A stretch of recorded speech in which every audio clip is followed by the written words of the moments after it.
I have a degree in art history and a general passion for museums. And when I heard that Chris was trying to build a museum in this area with the vision that he had, I just had to be part of it. It was such a great opportunity, and you don't hear every day that museums are being built from the ground up.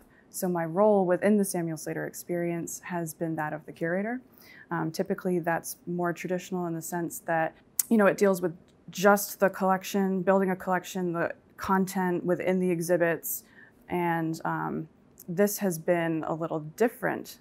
This project is unique in the sense that for a long time it was just Chris and I, and we really had to wear many hats, the both of us, handling all the different logistics, getting this building rehabbed and ready for people to come in, getting designers on board. There was a lot that went into it to get it up and running. I would say the major challenge within this project, and I know that Doug and Bob have touched on this a little bit too, is that we had to be kind of selective. Well, actually, we did have to be selective in what we decided to include in the museum. And we were so fortunate that we had an outpouring of help from the community. Everybody in the community was so passionate, and still is, so passionate about this project, and everybody wanted to help somehow, whether it be through the donation of artifacts and objects, through wanting to just provide knowledge that they had, or give us newspaper articles, or just want to volunteer and help within the building of everything. And that was one of the main challenges, was having to say no to some things and think, okay, how is this going to fit? We wanted to include everything because everything was so awesome. But we had to be very careful in selecting things to make sure it all fit in the story and it all flowed correctly. So I would say that was probably one of the biggest challenges that we faced. The most important thing that we focused on as we designed and built this museum was ensuring the accuracy of all of the exhibits and all of the content and the story that we were trying to tell. And that goes from the text panels that you'll see on the walls and the object labels, from furniture to paint colors on the outsides of the buildings, all the way down to making sure it was accurate what the scripts were for the actors in the media components of the exhibits, to their costumes, but most importantly, the items in the collection. Everything had to fit the period. It had to be something that the people of Webster would have actually worn walking down the street, or a game that children would have played in the mills.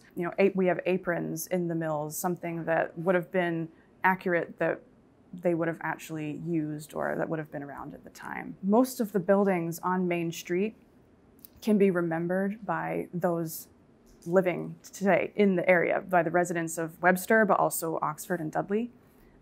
In the design of those buildings, we had a few photographs we had photographs of the exteriors, but the interiors not so much. The only one that we had photos of was the Monexit Hotel. Everything else, we reached out to the community again, and they gave us input on from memories and recollections of what they remembered each building to look like on the inside, and most importantly, Duke and Drug. There's a lot of people remember going to Duke and Drug, going to the soda fountain as a kid, and that was something that I kind of became obsessed with, is making sure that everything was just what they would remember and accurate. So in building the collection, we used many different approaches. Like I've said already, we've had many people donate items and many people come forward with things that we might want to include. We've gone to antique furniture dealers or online auction sites like eBay, gone in person to antique stores and searched for things that we could include that would help supplement the story that we're trying to tell. Some of the biggest items are the bell, the William Blake and Company bell that used to hang in the South Main Street woolen mill. The trolley that was purchased from a dealer in San Diego.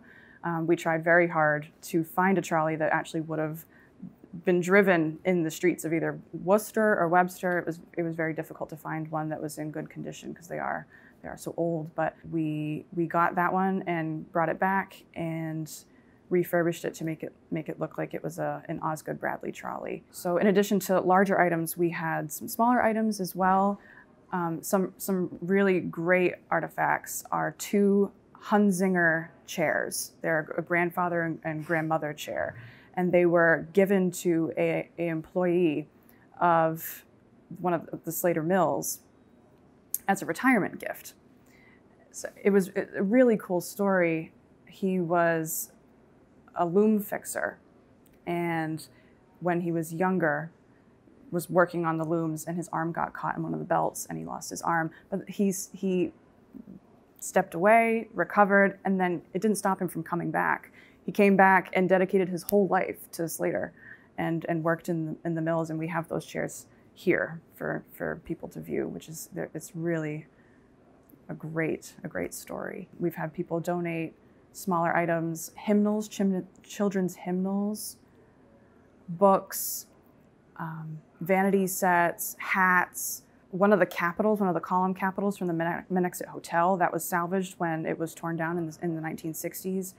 We have some of the artwork from that actually hung in the lobby that is sitting there today. Yeah, overall, it's the community involvement within the collection is what makes this place so special. So something that I would like you to focus on as an experience guide and keep in the back of your mind is that this museum is different from traditional museums in the respect that it follows the life of a single person, the impact of their actions on the area around them. So Samuel Slater and New England. So you all should find a way to point out to children all of the many characteristics that Slater had.